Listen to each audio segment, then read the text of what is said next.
Welcome to From Content to Clients. I'm your host, Sydney O'Brien, and this show is for busy, service-based business owners who do not have time to keep throwing content at the wall and hoping it leads somewhere for their business.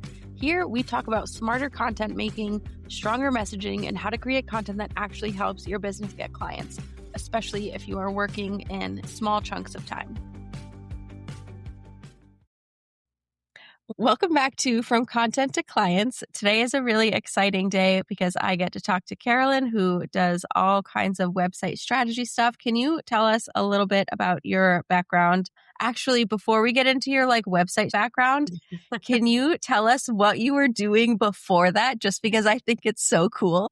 I'm happy to. So for years, I owned a cheese shop and a wine bar, and I worked in artisanal cheese. I worked in food.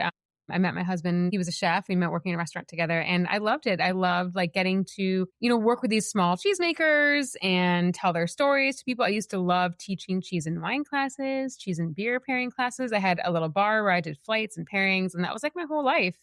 And I had always had chronic illness, although when I was growing up, we didn't know it was called that. We also didn't know about neurodivergence when I was growing up, which is a later in life thing. But once I was owning my own business and trying to run a brick and mortar in-person business, and social media had just been invented. Well, not invented.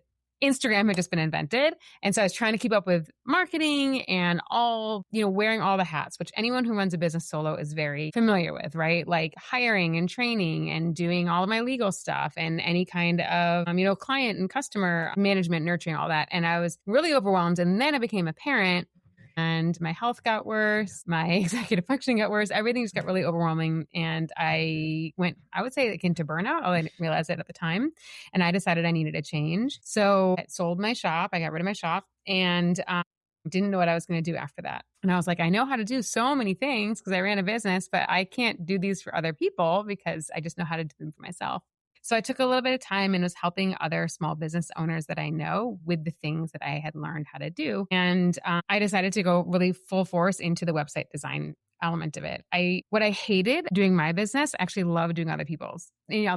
So not specifically website design, but all of these marketing platforms that are geared to us as being DIY, in my experience, really weren't DIY because one, you have no time, and two, you don't know the strategy. So yeah, anyone can put together an email template using, MailChimp or whatever. But if you don't know how email marketing works in terms of, nurturing people and creating demand for your services and all of that, then you're just spinning your wheels constantly. So I started doing that when I was 40 and pregnant and changed careers completely and really find a lot of joy in helping solopreneurs, coaches, consultants, service providers with the website strategy part of their business, because that really is like your business hub in a lot of ways, especially when you've been in business for a few years, you're busy. It needs to not just be social proof for you, but it actually needs to do some work.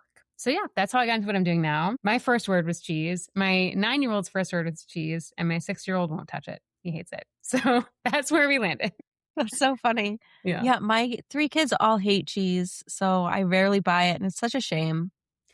The funny It's thing so is that my 9-year-old is such a snob about cheese.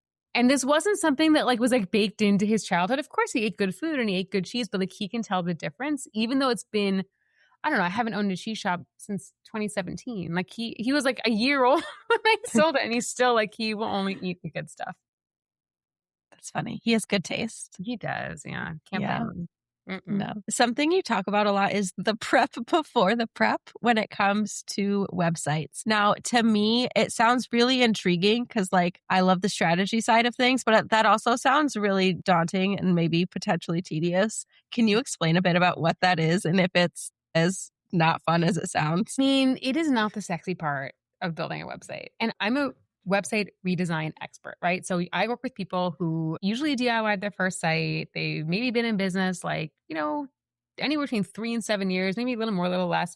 And so they need to redo their site. And usually the feelings that come along with that are, one, that you're embarrassed to send your link to somebody, or you're making excuses for it as you're sending it, or doing all these other things in the background of your business to avoid sending someone there. So you have a new service, a new offer you want to talk about, and instead of sending them to your services page, you're putting together a Google Doc or sending them to the DMs or whatever. So usually the first thing people want to do when they're excited to redo their site are their fonts and their colors and the frosting on the cake, which I love that stuff too. I can go down a rabbit hole for hours when I do that for clients. But in the dozens of client sites that I've done, I've seen either they DIY the project and don't do the foundational prep that is not sexy, and then they have to redo their site a year later, or it's actually not doing anything for them. Or they start a project with someone like me and they're overwhelmed by the amount of prep they have to do for content collection, I would say. Not even creation, just collection. So the prep before the prep is not sexy. And it's not, it doesn't feel close to the end of your project, right? Where colors and fonts do feel like, oh, I'll put this up there and it looks great. But if you spend like a little bit of time on the prep before the prep, it'll make your website last twice as long. It'll make the process of building it go twice as quickly, whether you hire someone or doing it by yourself. And it'll just give you a much better like return on investment on your time and money, essentially. So yeah, it's not fun. But I don't think it's also that daunting if you have like a plan for it. If you know what you need and you're like, okay, I'm going to sit down and spend like 20 minutes on this today, like then it's not quite as daunting. I mean, a plan always helps me. Yeah. If I don't have like a specific place to start, it's never going to happen. Yeah, it's just this overwhelming mess of things. Yes. So my goal is always to like, okay, let's make this into manageable chunks of like what you need and how to do that. Part. What kind of things are included in the prep before the prep? So there's a lot. But I think that the 5 main things would come before hiring a copywriter, for example, or before doing any like even social media content, like anything at all. So one of those things is going to be for your website, you need to figure out what you want your website to do. Like social proof is the bare minimum. When you say like, it's just like people to check me out and make sure I'm legit, every website should do that. And that is the bare minimum. But if you're redoing your website, it needs to have more of a job than that. Like you pay your website a salary, right? You pay like the domain fee and the hosting fee and all these things, like it needs to have a job. So whether that is getting people to buy your course, getting people to book a discovery call, getting people to join your program, whatever it is, like you need to identify your one main job that actually people should take on your site. That's like the very first foundational thing. And then also I usually recommend secondary action because that first like job is basically asking your site visitor to marry you.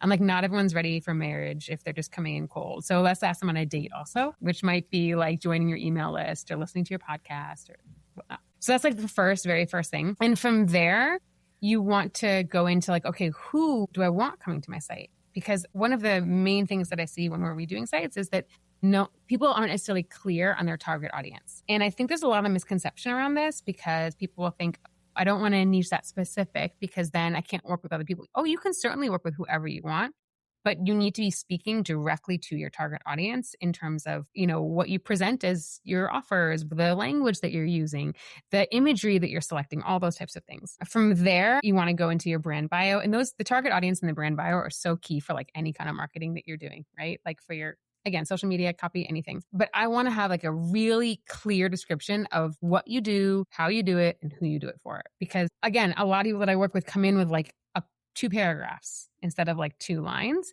And it's not to say that you can't have a super complex, behind the scenes operation. Like I do a ton of things, but I have like a very specific thing front facing on my website. So when people want to refer me, people come to my website, whatever it is, they know exactly who I am and what I do. Because when you think about it, like, are you going to hire someone who, is saying that they are an accountant, but they also will do your, like Google Drive organization? It's like, it's not that they can't do all those things, but like you're going to hire the person who's like an expert in what they're doing. And I also feel very strongly about the concept of niching down. I would love to hear your take on this too. Like there's one person who's always telling me, oh, you should niche into website design for like blue collar type jobs. Like they need better websites. I'm like, yeah, but that's not interesting to me. My niche is people who need a website redesign, who have like done their website. Now they need a second one. That's a niche. That's fine. But I think that there's this misconception of niching as being like a subset of your people's jobs, I guess, or people's like industries. How do you feel about that? Yeah, I see the same thing. And as someone who works with lawyers and like copywriters and coaches and authors and toy makers, like a whole spectrum of people, I don't like the pare down to like one kind of industry thing. It's not fun. Yeah. And if somebody wants to, that's great. Like that's great for them. I love that. One of my really good friends and like business buddies does graphic design, and she does graphic design for nonprofits and higher ed organizations. That's awesome. Like that's a niche and I love it. It's just, I think everyone should have a niche, but it doesn't have to be in that specific kind of way as an industry.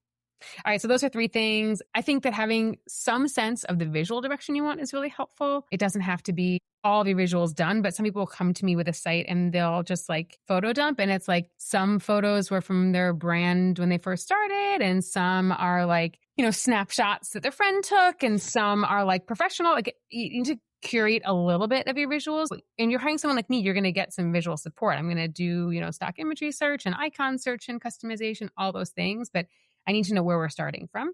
I think having your social proof organized is really, really helpful. Again, people will come to me and they'll start their websites and I'll ask for testimonials and they'll be like, and they'll provide 3. But having strategic testimonials in certain places on your site, knowing what offer or service they go with, and finding like a wealth of them is going to do much more for you. That's your social proof, not just your website, but your testimonials, any case studies, having all that organized before you start your site is going to help it go so much more smoothly and easily, as well as like knowing what goes where, like which testimonials go with which service, or case studies, same thing, where you want to point people to next after they read that case study. And what can I think of my last one? Oh, your offers, your services. This is super key. Okay. So people come to me and they know their services, right? But they don't know how to describe them fully. Like they don't know how to describe the deliverables, the process of hiring them, what comes after they get hired, what comes before you start, all of the like specifics that somebody needs to understand before they book you, before they hire you. I think of it at like in a pond, there's a frog on one side of the pond and he sees like all the other side is like, yeah, I want to go there, but I don't know how I'm going to get there. But then you put like a bunch of little lily pads that show the path, the way across the pond. And it's like, oh, I can do that easy. I'm on board. So that's how I think of like describing your process, describing, the outcomes, all those different things that go along with your offers or services. If it doesn't all have to be on your website in the same spot, right? It can be used in FAQs. It can be used on your post booking page, whatever it might be. But if you're redoing your website, you need to know that information so that if it does come up, part of the design process. So those are my big things. That's like the unsexy prep. But the funny thing is that when people tell me when they go through this, that it's the process of going through it that clarifies their business for them, which is really interesting. So it's not that you get the clarity first and then you do you gather all this prep. It's like you start the prep and that's what helps clarify things in your business. It is super interesting. Yeah. So the process is really interesting. It is. As you were talking about like compiling the whole process thing, I was thinking, do you work with a lot of solo business owners? I'm guessing a lot of us just keep that in our heads and never think to like lay it out in a Google Doc or something. So it makes it super easy. Yeah, 100%. I work with almost all solopreneurs. I really enjoy that because I like taking some of the stuff off their plate because they have too much other stuff going on. I relate really hard to that. And yeah, I think you're totally right. This is all stuff that we know, but it's never like in one spot. And when I ask about it beforehand, it's like becomes this big slog to like, okay, how do I describe this process? And wait a minute, now that I see it written down, maybe I should change this to this. And the changing it or the clarifying it or the, gathering it all together, you don't want to be doing it at the same time that you're giving that information to somebody. And it's very common. It's like, I totally get why it happens. And it's because we're all busy. Like who's really sitting down and writing all that stuff out? But it's kind of like building the plane while flying it as far as your website build. You want to get it all figured out ahead of time. Yeah, that makes sense. What is the biggest mistake you see people make before they start redesigning? I think that the excitement of finally getting it together and doing your site, right? Because people that I work with, they've been having these feelings for a while. And they're really, really ready. And they finally are like, okay, I put this project on the books. I'm on the calendar. I'm going to do it. And the first step is either finding a template, or the first step is hiring a designer, or the first step is looking at colors and fonts. And so I think that is the most fun part. But I think that, for example, you're hiring a designer. How do you want to approach the project?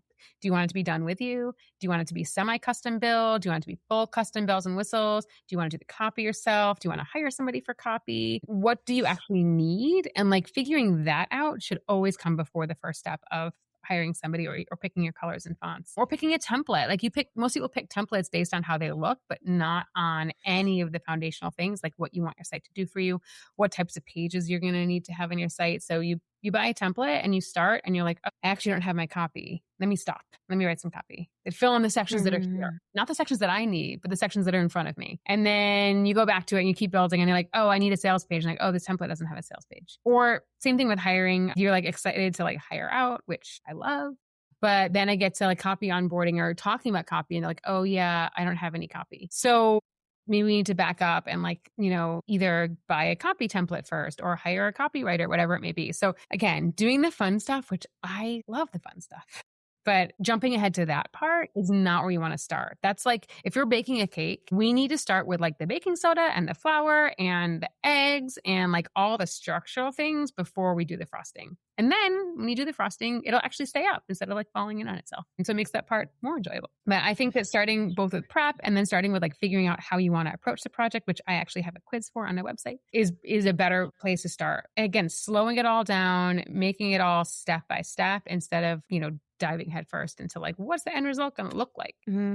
That makes sense. When I talk to people about like social media strategy or like content marketing, including like emails and things strategy, they get really into like the cute designs of Canva templates or like hopping on fun trends and things. I'm like, this is super fun. I love this. We're not chasing vanity metrics though. We want clients. So we got to put a plan in place to make sure that happens. Yeah. I mean, the fun stuff will come. It just will come after the strategy part of it. And I totally get what people want to do the fun stuff first. Like I want to do the fun stuff first. You know what I mean? I love eating dessert first. But I also want to make sure that like my clients and people that people who come to me aren't going to be redesigning their site a year later because, they made decisions based on that fun stuff. So it's my job to help them make decisions and to give them information in order to make those decisions together. So it's doing the foundations before you do the like frosting is really my whole approach to website design. Because it's one of the most content heavy pieces of your business. Like I can't think of much more. Maybe like a CRM would be just as content heavy because you have like proposals and, emails and like all that kind of stuff. But there's not much that's more content heavy than your website. And so like if you're putting all the energy into doing it, like hell, do it once. I mean, you'll have to do it again, right? Like maybe like 5-10 years down the road, sure. But like do it once and do it right so you don't have to touch it again for a long time. Yeah. It saves you a bunch of time in the long run for sure. And money. Rather than like going in. Yeah. Like I have clients that, they have to reschedule because they're like, oh shoot, I didn't realize I needed to change these things about how I work with people and my services. So like I need to like push back the starting date. I'm like, okay, we can do that. And there's a reschedule fee, which by the way, if I have to reschedule, I also pay back my clients a reschedule fee, but there's a reschedule fee. So it costs them tons of money. Like, or they have to delay because they're like, oh, I need more time to gather all of my case studies that I didn't write, that I wanted to have on my website, but I don't have written, So yeah, saving time and money as a solopreneur, as a small business owner, like that's the name of the game. Like we have so much stuff going on all the time. Putting a little bit of time into it up front is going to save so much time on the back end. And I get why it's really hard to set aside that time. But if you think about like, saving you in the long run, that's really kind of stops you in your tracks and makes you think about it a little bit differently. Mm-hmm. For sure. I think it's also interesting that people that I talk to I just did this whole audience research project and I interviewed, I did a survey with about 100 people and then I interviewed like 15 to 20 people in all different areas of coaches, consultants, service businesses. Some of them had DIY their website, some of them had hired out, some kind of had did courses, all different approaches. And one thing I thought was very interesting was that people who were talking about redoing their site, when I talked to them about what kind of prep they wanted to do, they said, well, I guess I need to get like, again, my colors and my fonts, maybe some new images. I get some new images done. But like no one mentioned copy. No one mentioned, market research, which is super foundational. That's like another super foundational step that I cover in one of my programs. But I think that people don't know what they don't know. So I don't expect anyone who's not a website builder to come into a project this knowing like, oh, these are the things I need to gather. Like easy. Like I don't know what I don't know about social media and content creation, whatnot. Like that's not my area of expertise. So I think that that's pretty common when it comes to website builds. Again, whether DIY or hiring someone, people don't know what they're going to need, which makes total sense. Yeah. Yeah. There was a lot of stuff because I remember going through your challenge. I don't remember how long ago it was, but a lot of the stuff there was like, oh, wow. Yeah, this is important. Why didn't I know this? Well, website designers, it's not your job. Makes sense. That's something that I'm doing the challenge again in a couple weeks. And that was like the most common feedback was like, oh my gosh, I didn't even think about this. I didn't even know I needed this. And like going through this has made it so much clearer and like gives me a path forward to actually like attempt a website project now. And that's actually like, on these audience research calls, like one of the most interesting things, people talk about this in all areas of the businesses, that they weren't starting the project because they thought they needed to get clarity first. There was so much they had to do first that they didn't even begin because it was too overwhelming. And I think that that's like something that the challenge is really helpful with, but just in general, like doing this website prep, it's again, doing it is what gives you the clarity, and you're not going to get the clarity first and then you're like, oh yeah, let me just gather my prep. But the same thing with it. Yeah, the challenge is what help people with that clarity. Yes, I can certainly attest to that. When are you running it? So 3rd to August 7th, it's a free challenge. It's 5 days. It's mostly through Slack, so it's async. You don't have to show up anywhere.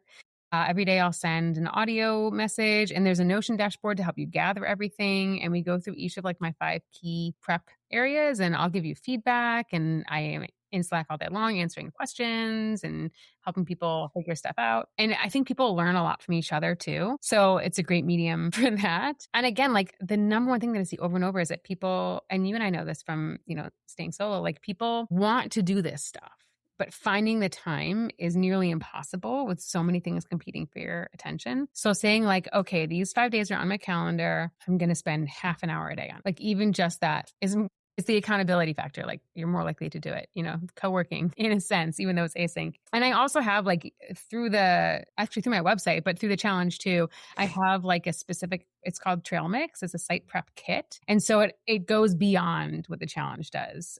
It's a low cost item, and it's again through Notion, but it's like a gathering and organizational tool that helps you like prep for a brand photo shoot. It gives you like, it helps you determine what you need and what you want and give you like a handoff sheet for your photographer. It has a module about market research. So again, like the audience research project that I did, it has an organization tool and like templates for that. So that is like the next level version of prep for your website. And again, like these things, like even when I do them, it helps with all areas of my business. I have like copywriter friends saying, thank you for having this person who did this before they came to me. Like it just really helps in every area. And my goal with the challenge is to get anyone who wants to do their website in a place where they feel less overwhelmed and more ready. Yeah, I can definitely say it was incredibly helpful. And I think it was one of the only challenges that I actually signed up for and then like did 100% of the way through and like got so much out of it. So highly, highly recommend. Yay. But to anyone listening, it's a really, really great challenge. And I know you said something about people like not having the time to do it, but this was really, really worth the time you set aside, not only for like the information in the challenge, but in Slack, like you give feedback on stuff too. And that was insanely helpful. Thank you. Oh my gosh, this warms my heart. I'm so glad to hear it. I think I took some steps because last time was the first time I did it. And this time I made it a little bit less overwhelming even because I know that like some people were struggling to accomplish this stuff. So I made it like simpler. But yeah, I really love just being able to pop in there and give lots of feedback to people. When at the end of every day, you send the link to your completed work and I'll take a look and I'll give you my, thoughts and feedback. And other people I think do too, which is pretty cool. Yeah. And it's nice to see like, so many people who are in the same situation as you, right? You're like, oh, yes. Now I've got this figured out. Okay, great. It's so validating. Yeah. That's actually, so like, I'm also running, again, Website Wayfinder, which is my done with you small group website building program. And it's for 15 people and it starts right after the challenge. And it's over the course of 14 weeks, then also 2 weeks in there for catch up. So 16 weeks really, but it's based on the same kind of ideas where it's like, we need to set aside time for this. So there's set aside time every week for working on your site. And it's very structured. It gives you like everything, in order what you need to do. But I think one of the best things about it is being in there with other people who are in the same place as you. To like stop feeling that website shame as like a solopreneur by yourself. To be like, well, yeah, so we all struggle with this thing. Okay, cool. I feel a little bit better about it. And then to get help on like actually making it better. I think that's one of the coolest things about it. Yeah. I love that about small groups. Mm-hmm.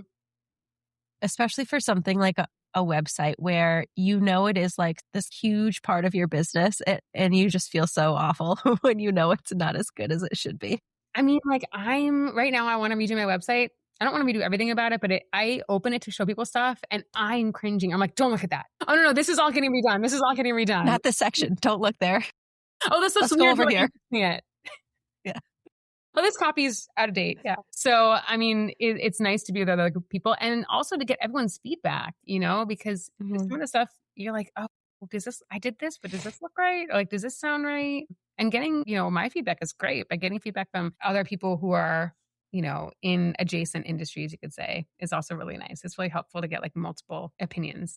Yeah, for sure. Especially when it's like a project that you are like really, really close to, like more eyes is always incredibly helpful. Yeah. I mean, that's something that I have in my business that I love, like both through staying solo squad. It's great. But I Mhm. have like, I told you about the graphic designer. She's like become my business bestie. And I have another, friend as well who like, when I'm struggling with something, I can just like send it off to them and they give me like solid feedback. And it's been one of the most helpful things as a solopreneur. We actually last year, and we're doing it again this year, we went on a weekend working retreat. It was amazing. I loved it. We each picked a project we were going to work on for the weekend. And then we get feedback from each other at the end of the day and kind of like check in with each other. And then my one friend I'm a Typeform partner and Typeform expert, and she was doing a quiz. So I helped her with her thing. And then my other friend who was there is a social media expert, and she helped me with my thing. And it was really cool. And then at night we'd go out to dinner and just like have a good time. So we're doing that again this year. And like, having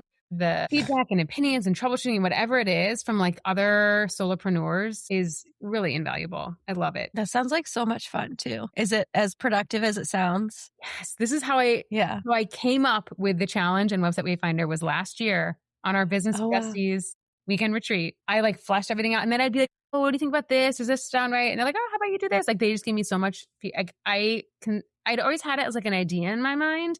As a way like I could help people. It was different than now, or with doing done for you, I guess, is what I'd always done. And so it was super productive. Like we started the weekend, my one friend led us in a meditation, and then we like each spent like the entire day working in this beautiful house in Asheville. And then when we go out together, we get to like just like chat about it. And it was also nice to be away from my children for 3 days.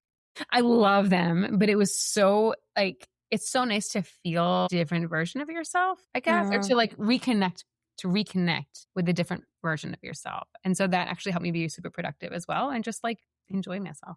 Have a good time. That makes a ton of sense. And Asheville seems like such a great place to do that. I love Asheville so much.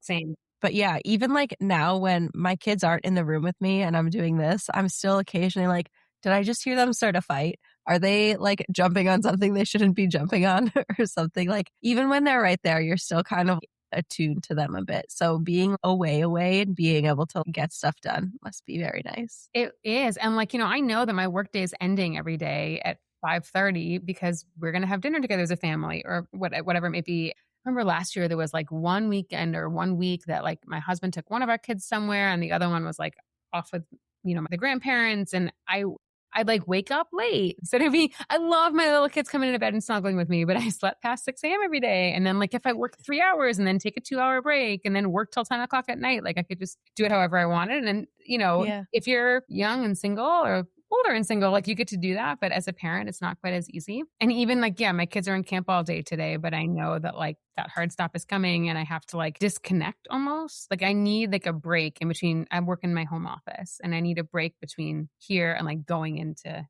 be with my family. Because otherwise my brain will just stay in that workspace. So like, having that weekend away, like you can really choose where to put your mental energy, which is liberating. And I think that's one of the things that's nice about having accountability in these group programs for me is that I'm like, okay, Monday from 10 to 12, I'm co-working and like I'm showing up, Yeah. Co-working is always really helpful for me too. So I can make sure I have that focus time. It brings me to the table. It's like, okay, no matter what else is going on in my brain, I'm going to pull that focus to like this thing that I need to work on. Yeah, exactly. Otherwise I might be like, wait, did I switch laundry over and like get up and then see like 5 other things I meant to do and get way off track? Yeah, totally. Yeah. Which is nice about working from home. You get to do all these other things, but having a little bit of that like forced focus is helpful for me. Forced focus. Yeah, same. Instead of calling my Website Wayfinder weeks co-working, I'm going to call it forced focus. You should. As like nice alliteration, it's good.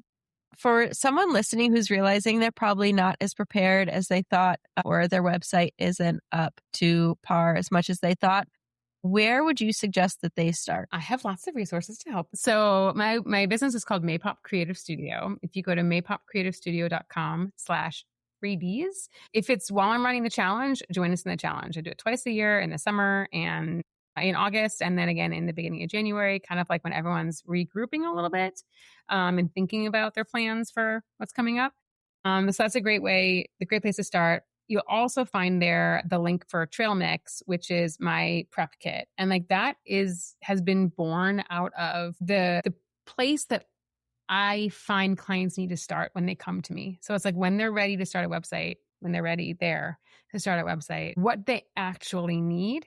And so Trail Mix I designed to do over the course of 6 weeks. It's like one module per week. You can do it over a year if you want. You can bang the whole thing out in 1 week, no problem. But like my thinking is like, if you're going to overwhelm yourself at this stage of getting everything together, then you're just going to be stopped before you even start, right? Like, I mean, I would be. So that's where I would start. I would start with Trail Mix. The challenge, if we're doing the challenge, if it's August and you're listening to this, the beginning or July, or if it's, December, then come join us in the challenge, get your site together challenge. And you can also call it the get your shit together challenge, whatever you prefer. And then if it's not during those times, I would start with my Trail Mix. That will help you do audience research, brand photo shoot, clarifying your ideal client avatar. It helps with so many different things. So yeah, that's a great place to start. Yeah. And with that, all the things that are included in Trail Mix, like they help like pretty sure every aspect of your marketing and also like building out your offers and everything. Like that sounds insanely helpful. Yeah. I think that like helps you with keyword research, which is a big thing that people need help with when they come to work with me, like having no idea how to do keyword research or where to begin. Helps you organize your offers. And you need keyword research when you're, if you do Pinterest, like even social media these days, like anything like that. I've heard about like, SEO is, some people say SEO is dead and it's absolutely not. I use the same, scraping of your website or social media or everywhere else that humans do. Yeah. And then voice of client, like before you hire a copywriter, having that voice of client before you do social media, like any of those things, it's really, really helpful to understand what your ideal client wants and how they talk about what they want. And that's important before you do your keyword research. I mean, like one thing leads into the next with Trail Mix. So it's designed to be a tool, not just like teaching, but an actual tool that you're using in all areas of your business. I also would say that I think that most people believe that for websites, they either DIY or hire someone. And like those are your two options. Like for fully custom build or use AI. Now you can use AI. So use AI and DIY or DIY with a template or just hire someone to do a fully custom build. But there's like all sorts of ways in between there that you can work with a professional, or even if you're DIYing, like different ways that you can start that project. So for me, that really depends on like your capacity at the moment, your interest, your business stage, the functionality that you need, budget that you have, the amount of time you have. Like there's a bunch of factors that kind of lead into like what I'd recommend for someone. And so I do on that freebies page, I have a quiz for that you kind of you answer a couple multiple choice questions and it'll give you your best approach. Although I will say, out of all those options I just talked about, I would not use AI unless you're doing just like a short-term minimum viable option for a web page. And I actually talked about that in an email that I wrote recently. So if you get in my email list, you'll get more stuff about that, which is also on our website, makeupcreativestudio.com. You can sign up for my emails. But I think that all of the options are valid, like DIY, buy a template, do semi-custom, do done with you, do a course, do any of those things, except very specific parameters for vibe coding with AI. It does not work for most sites. But some. It's good to know. I know that I would ever think to do too much with AI for a website. I'm just so skeptical of it. Doing like a lot more, like I see all the time on social media, people are like, I've ad coded my site, check it out. I'm like, that is great. There are a couple small issues. Not to say that you can't do it. Like if you are just like testing something, you have like a new offer, you just want to test it out, go for it. If you're brand new in business, I don't recommend hiring a designer if you're brand new in business. I think that like having a couple of years, so like 2 years, 1 year, whatever it may be, to like really figure out all the things that we talked about today, like all those prep things, having a little bit of time in your business to figure it out before you invest significant money or time. And so using AI for like a brand new idea, like again, minimum viable. That's what we're doing when we're doing an AI vibe coded website. Nothing that you want to work for you for a long time, nothing that you care about it being secure, nothing that you want to make significant updates to, because getting AI to move something like 3 pixels to the left or make it like a little bit bigger is really impossible. So, but it's doable. I'm not saying never use it. I'm not like 100% against AI, just like very strategic. Yeah, it definitely has its uses, but some things it's just not great at. Yes, agreed. So yeah, but all the other options you'll find, and you won't find that as an option in my quiz. Like it's not going to tell you, oh, you should vibe code your website. But it does talk about templates, DIY, done with you, semi-custom, which also, most people don't even know semi-custom is an option. To fully custom, like the whole range of like, where do I even begin now that I know that I want to do this project? And as someone who has gone through your challenge, I personally recommend that you do that, knowing that this is going to be published at like mid-July. Go sign up. I'll put the link in the show notes. I wholeheartedly agree. It's really fun. Like it's a fun environment. I have a lot of fun with it and it's free. So hopefully by the end of it, you're like, oh, I just got all this good stuff out of this free challenge. Yeah, I got so much out of it. More than you would get from any other free resource, I think. Just like I know most people are like listening to podcast episodes like this one, but having the feedback and like the guided resource aspect of it was immensely helpful. So yes, absolutely go sign up for that. And thank you so much for coming to chat with me today all about website design. I appreciate it. This was great. I really, really appreciate you having me and getting to like talk about this. It's been fun. Thank you. Thanks for hanging out with me on From Content to Clients. If this episode helped you think differently about your content, make sure you're subscribed so you don't miss what's next. And if you're ready for content that's more strategic and less throw it together and hope for the best, head to sydneyobrien.com to learn more about working with me.